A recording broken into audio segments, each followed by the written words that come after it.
La plupart des gens n'arrivent pas à rester au top dans la vie. Il y a un moment donné où ils se laissent aller et puis ils attendent de toucher le fond ou presque avant de réagir. Très souvent c'est par flemmardise, ils n'ont pas assez d'énergie pour rester toujours au top, ils ont l'impression que ça demande une énergie constante. Puis ils ont cette fausse impression que c'est plus économe en énergie de jongler un peu avec tout ça. Dans cette vidéo je vais non seulement vous montrer comment vous pouvez être tout le temps au top ou presque avec moins d'énergie, mais en plus je vais vous expliquer très simplement comment ça marche.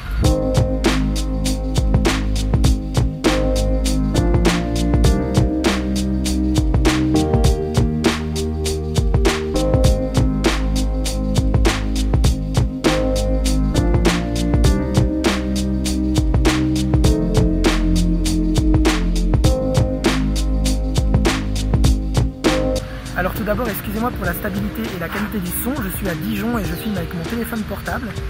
Je voulais faire cette petite vidéo parce que je pensais à un truc qui s'appelle l'aversion à la perte. L'aversion à la perte, c'est quelque chose qui a été étudié beaucoup par un certain Daniel Kahneman, si je dis pas de bêtises, surtout en trading financier. On sait que quand un trader achète une position en bourse, logiquement quand elle performe mal cette position, c'est-à-dire qu'elle descend, c'est-à-dire que si vous achetez une action d'une entreprise et qu'elle baisse, eh ben, vous devriez la vendre, vous en débarrasser le plus vite possible, parce que plus elle va baisser en prix et plus vous allez perdre de l'argent. Et puis au contraire, quand elle monte, eh bien, il faut la garder le plus longtemps possible, parce que plus elle va monter, plus vous allez gagner de l'argent. Donc vous attendez qu'elle monte, et puis quand elle est en haut, vous la vendez. Il y a un truc qui s'appelle l'aversion à la perte, qui, comme je le disais, a été étudié, qui est une espèce de problème que les traders rencontrent beaucoup. Quand ils achètent une position, par exemple ils investissent sur une entreprise et que le cours de l'action chute, eh ben, ils ont une espèce de processus de rationalisation, c'est comme ça qu'on l'appelle en psychologie, qui les pousse à se dire « Ah, bah ça va remonter. Très probablement, c'est juste passager. J'ai acheté à ce moment-là, elle commence à descendre. Je peux pas avoir assez peu de chance pour qu'au moment où j'achète, comme par hasard, elle descend. Donc elle va forcément commencer à remonter. » Et puis ils attendent.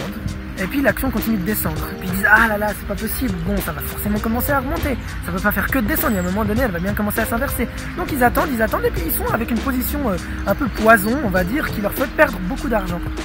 Et puis parfois même ils font l'erreur de se dire « Bon, elle a déjà descendu de 20%. Bon, bah j'en rachète ici. Parce que comme ça, quand ça va remonter le prix, bah, je vais me faire de l'argent sur la nouvelle position. Puis récupérer de l'argent sur l'ancienne. » Et puis ils font un processus comme ça où ils s'obstinent et puis ils finissent par perdre. Ce processus de rationalisation, c'est le même que la plupart des gens font dans la vie. Par exemple, vous arrivez à un stade où vous avez quelques kilos en trop, et puis vous vous dites « Ah ben je suis plus à ça près, ça va s'améliorer, j'ai pris 3 kilos, bon je suis pas un paquet de chips près. » Et puis vous vous dites « Bon bah je vais faire ça la semaine prochaine je vais commencer à manger sainement, et puis je vais reperdre mon poids. » Et puis la semaine d'après, vous êtes descendu, on va dire que au lieu d'être au top de votre forme, vous avez descendu un petit peu. La semaine prochaine, bah, vous avez repris encore un peu de poids, vous êtes encore descendu. Vous vous dites « Ah mais ça va aller, je vais bien trouver un moment où j'aurai la capacité de le faire. » Et vous attendez, et vous perdez toutes les capacités de réaction que vous auriez pu avoir. Et à un moment donné, vous arrivez à plus 10 kilos, et puis vous vous dites « Ah purée, là j'aimerais bien perdre mes 10 kilos. » Et donc ça vous demande un travail fou pour remonter au top. Et plus vous remontez, plus vous perdez du poids. Et quand vous êtes au top, à votre poids idéal, ben vous dites « Ouh là là, j'ai fait tout le travail. » Si tant est que vous ayez réussi à revenir au poids idéal. Je prends l'exemple du poids, mais ça peut être avec le retard au travail par exemple. Si vous avez du retard avec vos tâches, vous pouvez être en train de vous dire bon j'ai 2 jours de retard, c'est pas très grave, je m'en occuperai demain. Vous descendez, vous accumulez du retard. Bah, imaginez vraiment un graphique comme pour les traders où en haut vous êtes au top et en bas c'est je suis au fond du gouffre quoi. Et donc vous prenez du retard et vous baissez. Puis vous dites ah mais ça va aller, la semaine prochaine je prendrai un jour pour faire ça. Puis vous commencez à créer énormément de retard et donc vous tombez, puis à un moment vous êtes submergé par le retard et vous dites bon là c'est obligé, je dois réagir. Et ça vous demande une énergie folle pour remonter. Peu importe les problèmes que vous avez dans la vie et les objectifs que vous n'arrivez pas à maintenir au quotidien, il y a toujours ce processus là. On atteint un objectif, par exemple on se dit j'aimerais aller au sport 3 fois par semaine, j'aimerais faire ci, j'aimerais faire ça. On est content de soi et puis au bout d'un moment ça commence à baisser.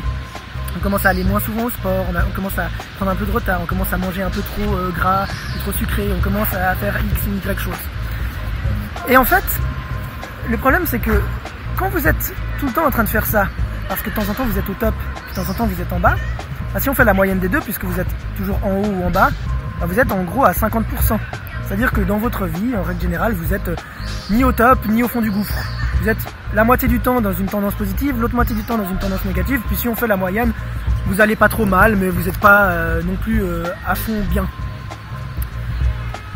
Alors que si vous faisiez une chose très simple, c'est-à-dire que quand vous êtes au top et que vous commencez à redescendre, vous réagissez, c'est-à-dire vous vous dites « Ouh là là, j'ai pris une demi-journée de retard, c'est intolérable parce que ça me montre que je suis en train de créer une nouvelle tendance baissière, ce qu'on appelle une tendance baissière en bourse. » Moi, vous réagissez à temps, moi, ça va vous demander beaucoup moins d'énergie de remonter au top. Si au moment où vous avez pris une heure de retard ou une demi-journée de retard, vous dites « Si je continue comme ça, vous vous projetez négativement et vous dites « Je vais arriver au fond du gouffre et ça va me demander énormément d'énergie de remonter. » Et donc, au moment où vous êtes là, vous réagissez et vous vous dites « Bon, je vais remonter au top. » Ben, si vous faites ça, vous allez avoir juste un petit peu d'énergie à dépenser. D'accord? Et puis donc, vous êtes de nouveau au top. Vous avez tout de suite repris votre retard. Vous avez tout de suite reperdu les 500 grammes ou les 1 kg de trop que vous avez malencontreusement pris pendant une semaine de fête parce que c'était l'anniversaire de je sais pas qui, etc. Et donc, c'est vraiment très important de comprendre ça. C'est-à-dire que ça va vous demander beaucoup moins d'énergie. Le truc, c'est que ça va vous demander beaucoup moins d'énergie, mais plus souvent. Parce que l'avantage quand on tombe jusqu'au bout, c'est que pendant une longue période, on n'a pas besoin de bouffer beaucoup d'énergie. On se laisse aller, on a la flemme. Donc on descend, mais pendant toute cette période-là, on ne dépense pas d'énergie, donc c'est facile. Mais on est dans ce processus de rationalisation qui entraîne souvent de la culpabilisation, de l'auto-culpabilité. On se dit, ah mais merde, putain, j'ai encore pris 2 kilos, ah merde, j'ai encore pris 4 kilos, etc. Et tout ce processus est très désagréable et il fait qu'ici, en une fois, on va devoir dépenser un nombre d'énergie très élevé pour retourner en haut. Alors que si on corrige à chaque fois, c'est chaque fois des petites dépenses d'énergie. Alors bien sûr, si on additionne toutes les tranches où vous devez remonter ici en haut, ben, si on les additionne toutes, elles peuvent équivaloir à une grande tranche que vous faites en une fois. Simplement, elles sont éparpillées dans le temps, elles demandent moins d'énergie, il n'y a pas de culpabilisation, il y a de la fierté parce qu'on reste au top. Et puis surtout, si on fait la moyenne, ben, vous êtes tout le temps entre 90 et 100% du top. Donc en utilisant le même nombre d'énergie, sans culpabilisation, sans difficulté, parce que c'est toujours des petites corrections à faire et pas des grandes corrections sur une grande durée, en ayant en gros les mêmes avantages sans les inconvénients, eh ben vous êtes à 90% du temps au top. Et donc c'est vraiment très très important à partir d'aujourd'hui qu'à chaque fois que vous vous disiez « Ah mais je vais m'en occuper demain », ça fait partie aussi de la procrastination. Ou même que vous êtes en train de vous dire « Ah là là, je suis plus à ça près », parce que ça c'est le processus de rationalisation, c'est le moment où on se dit « Bon, j'ai tel courrier à traiter, mais j'ai déjà 3 courriers importants à traiter, donc je m'en occuperai demain parce que je suis pas à un courrier près. » Tous ces processus de rationalisation, commencez à les remarquer dans votre vie. Vous allez voir qu'il y a plein de moments dans votre vie où vous vous dites « Ah mais c'est bon, ça je vais gérer. Ah mais c'est bon, ça va aller. » Puis au final vous dites « Merde, j'aurais dû réagir avant. » Le crash de 2008 en bourse et plein d'autres problèmes qui sont liés à la finance sont liés à ce phénomène d'aversion à la perte. Vous connaissez peut-être quelqu'un qui s'est amusé à jouer à la bourse ou autre, et qui a même vécu ce genre de situation. Et voilà, on le connaît tous. Des fois, peut-être que vous avez déjà joué à des tickets à gratter. Et vous mettez 2 euros, vous grattez un ticket, vous perdez, vous dites allez, je remets 2 euros. Vous grattez, vous perdez, et puis vous dites allez, j'en remets encore un, parce que voilà, au pire. Ou alors vous gagnez 6 euros, et puis vous dites bon, je les ai gagnés, autant les réutiliser, et puis racheter 3 tickets, puis vous les perdez. Donc voilà, débarrassez-vous de ce processus de rationalisation. Réagissez le plus vite possible. Vous allez voir que ça va vous demander très peu d'énergie pour des résultats bien plus intéressants. Si cette vidéo vous a plu, je vous invite à mettre un petit like sur la vidéo.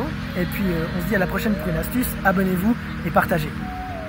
These days are feeling cold, but my heart is feeling colder. Seems like everybody grows apart when they get older. If I started drinking, I think I'd be hardly sober. Chips on my shoulders are turning out to be boulders. I'm trying to keep my composure, and they're like, why are you changing? This ain't how you started. Don't tell me you're broke, I wanna hear you broken hearted. Talk about the stars, man, don't tell me you're starving. I wanna hear about a girl who broke you down and departed, man, I've been